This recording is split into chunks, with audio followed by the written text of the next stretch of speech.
Alright guys, so I want to do an update on the Belgian Porter that I brewed. It's been a while.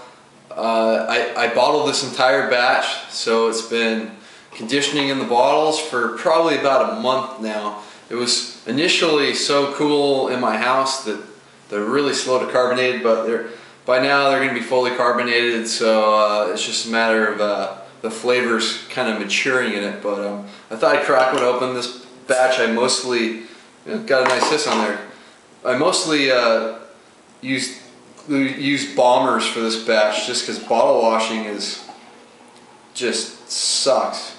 I mean, it really does. So anyway, we're going to take a look at this beer. It's been a while since I've actually tried it, but got a real nice 2-finger head on there. It's pretty much a tan, actually more like just a light brown, kind of khaki colored head. Color wise, if you saw my previous video, I mean, this thing is really dark.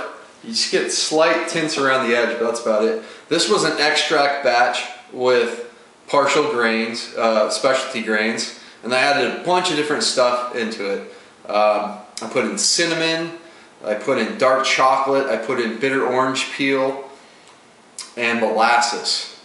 So it was kind of like a kitchen sink beer. I want to try something where I just put a bunch of stuff in and hope it turned out okay.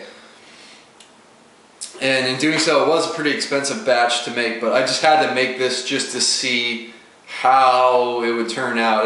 And I was inspired by Stone's Vertical Epic from 2009, and I kind of loosely based it on Charlie Papazian's Goat Scrotum Ale, which is his porter, where he adds a lot of these extra ingredients in there.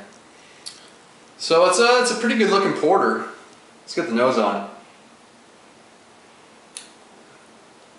Oh yeah, and also fermented it with Belgian ale yeast. They use White Labs 550. Nose wise, I get a little bit of roast, but mostly like that chocolate and the bitter orange peel and the hops.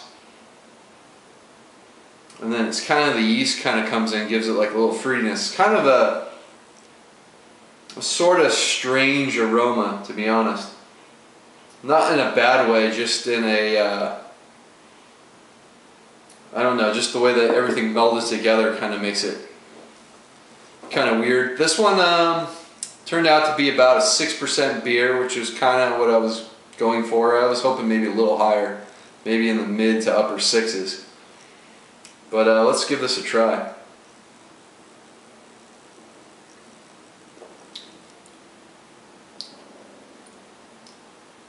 So it's really come together. It's really smoothed out. If you let this one warm up, some of that kind of harshness that you can sometimes get in porters will kind of go away.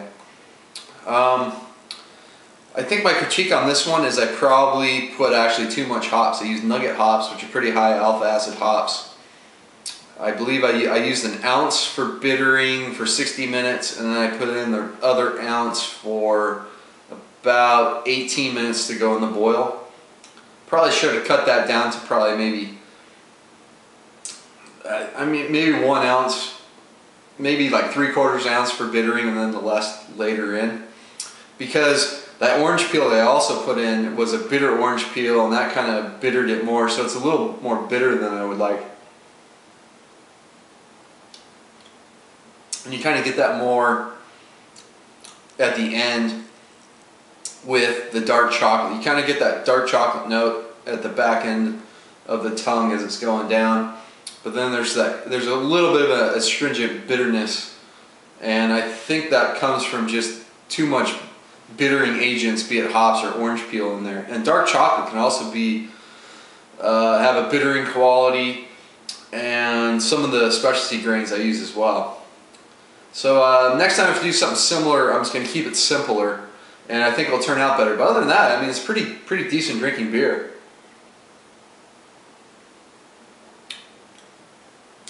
It kind of has a bit of like a fruitiness kind of in the middle.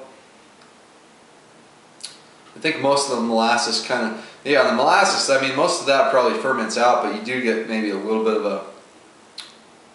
almost, I don't know, I'm getting like a little brown sugar kind of caramel note on there.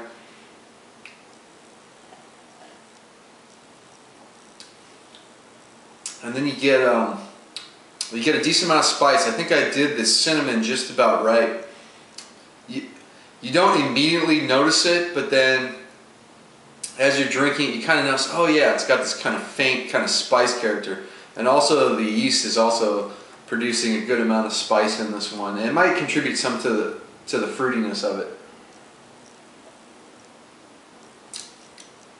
But I mean, this is drinking like a pretty good like Christmas ale. I was hoping to be ready for Thanksgiving, but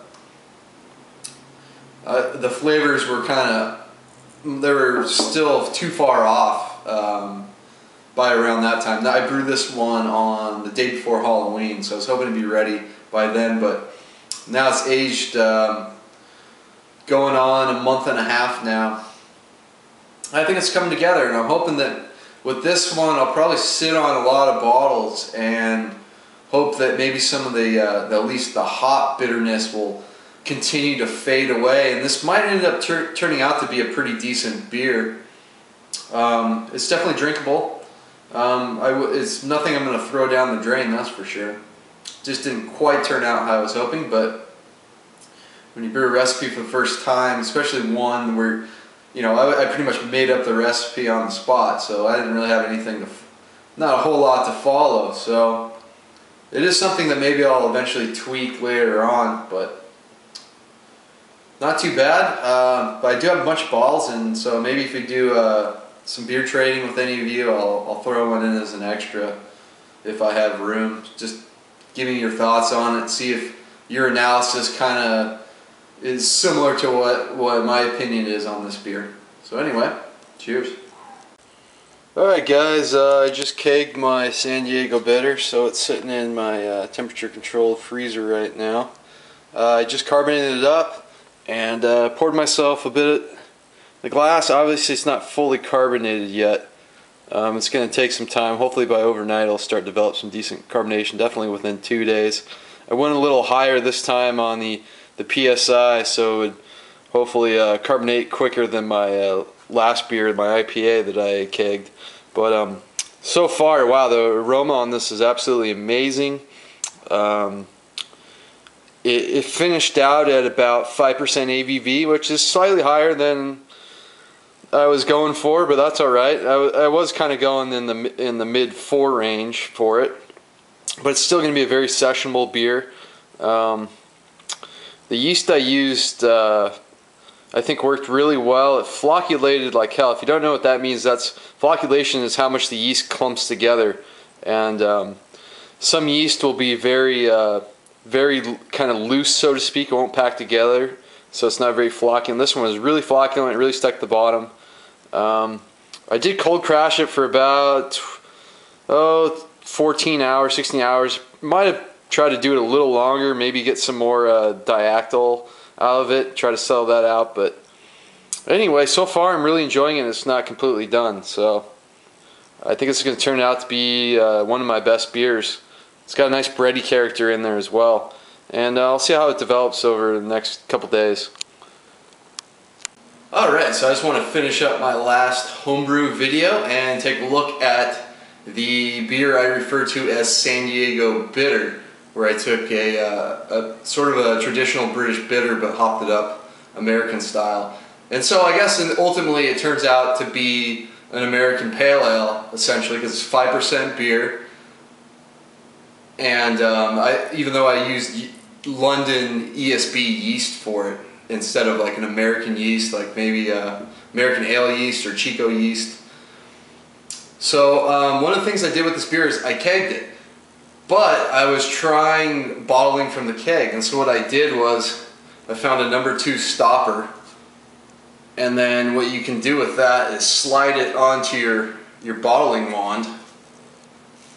Oh, I need it wet to do it, but anyway, slide it onto your bottling wand and then just dispense like you would normally from the bottom, and then let it fill up to the top, and the stopper kind of seals it all up, and then you just kind of squeeze on that to release the air out, and it'll fill up, and you can You can get it fairly full. I mean, I filled it up to here on this bottle.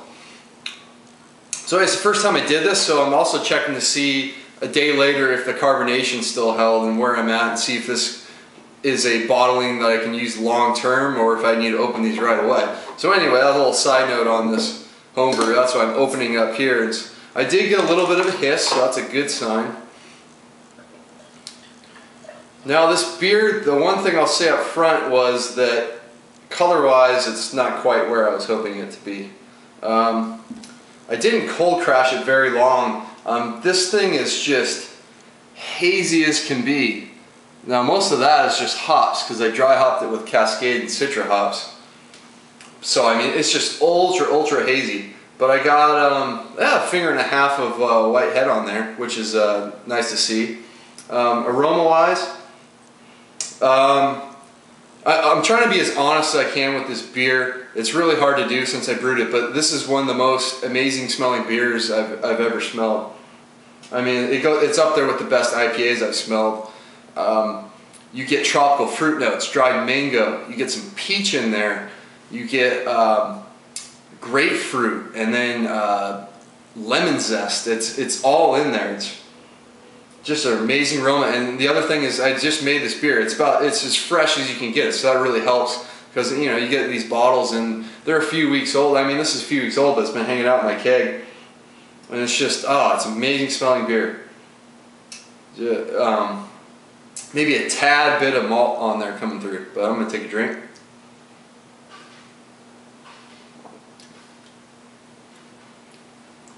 So carbonation wise, it's not too bad. With this beer, it's a hoppy beer, but it's not a bitter beer. You get some bitterness up front from the hops. I use Centennial for the hour-long boil. So I mean, it's a pretty high alpha acid hop variety. So it does give some good bitterness to it.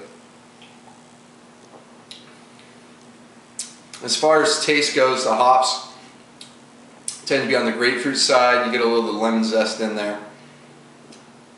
And then for the Sriracha Ace and Citra, I did, I think, about a 20-minute added in about 20 minutes ago, and I added some at flame out. So you're getting a lot of that flavor in there as well. What's nice about this one, it has a really nice bready malt backbone to it with that London ESB yeast. Unfortunately, we had cooler weather while I was fermenting this, so I wasn't able to temperature control it like I would have if it was warmer out. And so with this yeast, the higher temperature you go, the more kind of like fruity character you get with this. So this was kind of fermented at a little lower temperature, so it turned out on the bready side, which is fine.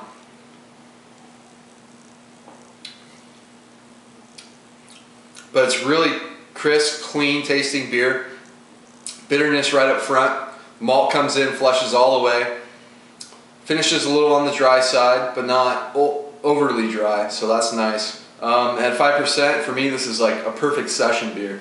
So this is the first beer that I brewed that turned out pretty much exactly how I wanted to. So I'm very happy with how it turned out.